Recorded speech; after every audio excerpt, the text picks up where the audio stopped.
Hello everyone, this is PCBS Inc. For high-end PCBs, choose PCBS Inc. Today, we will introduce how to draw component symbols in CAD. The purpose of a component symbol is to represent the actual electronic component. We don't need to worry about what the component actually looks like. We just need to match the correct number of pins and then define the connection relationships for each pin. This means we need to have a certain understanding of the component. When drawing component symbols, you need to ensure that the symbols match those provided in the component's datasheet. Now, let's draw a digital display tube with the model number SM400 10304 NG8. First, we need to open the projector pin, the project we created earlier, and click on Component Symbol Editor. Here, for easier component drawing and reference, I've arranged the windows side by side. On the left is our component drawing window, and on the right is the datasheet for the digital display tube. First, let's take a quick look at this digital display tube. It's a single digit display divided into 8 segments, A, B, C, D, E, G, 1, F, and there's also a decimal point, DP. Altogether, it has 10 pin spins, 1, and 6 are input pins, and the other 8 are output pins. It's a common anode type, so pins 1 and 6 are inputs. The pins of this component are arranged on the left and right sides. So how do we draw it now? First, click on the library we created earlier, the component library database, and create a new component. Since this is an official component, it has a model number, so we'll use that model number. As we mentioned in the previous lesson, its reference designator should be LED, so we'll set the reference as LED, and that's fine. Next, we start by placing the pins, click to draw pins, and then we'll draw them in order. The first pin is the common input, which we usually label as COM, and its number is 1. Here, since it supplies power, we set its property as power input. Since we draw the left side first and then the right side, we keep the direction as right, and then we draw this first pin. Next, let's look at the second pin, which is F. We can just double click here to bring up the pin window. Its name is F, pin number 2, and its property is set to output. The other settings remain unchanged, and we place this as the second pin. When placing it, be careful not to overlap, place it a bit lower. That's pin number 2. Double click once again for the third pin. This particular third pin is designated as G, and all the other associated parameters will remain completely unchanged. Moving on to pin number 4. This specific pin number 4 is E, and finally pin number 5 is D.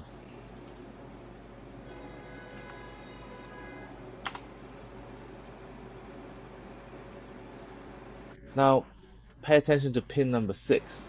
Since there are 10 pins, we usually arrange them symmetrically on both sides. So with 5 on the left, we'll place 5 on the right.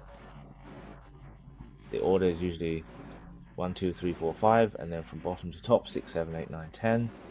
Double click. There are more things that need to be changed here. The name for pin 1 and pin 6 is the same, still COM, the serial number is 6, and the property is power input. Also, pay attention to the direction arrow, it's on the left side. It's on the left side of the component. When we place it, we draw it on the right side.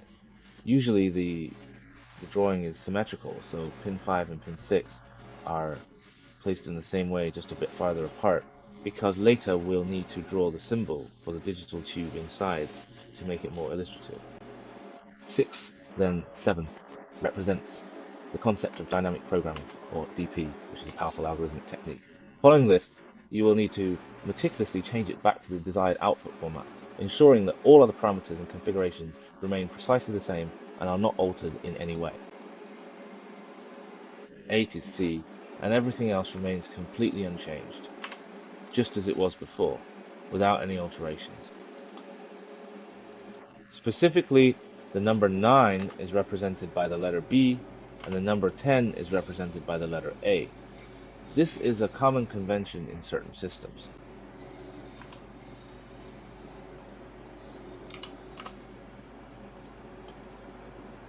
So, with that, we've finished drawing all 10 pins, but a component symbol like this would look quite unattractive. So we usually continue drawing to make it more visually representative.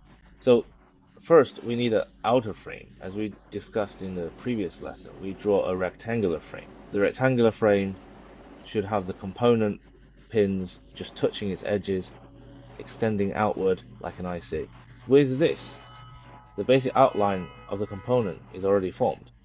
To make our component look more realistic, we usually also draw some of the internal features. For this part, we can draw the symbol for 8 and a dot. To draw the 8, we choose to use a polygon tool.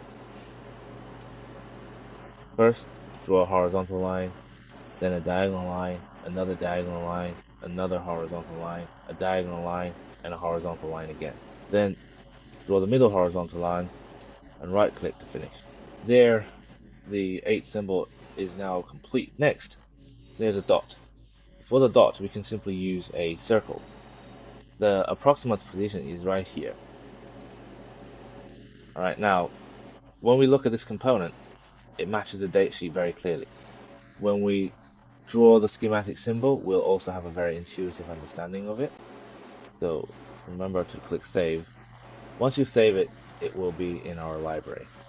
And in the future, when we draw schematics, we can select this component symbol from our own library. So that's all for today's content.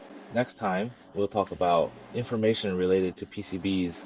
If you enjoyed this video, please subscribe to my channel for more videos. Thank you, everyone.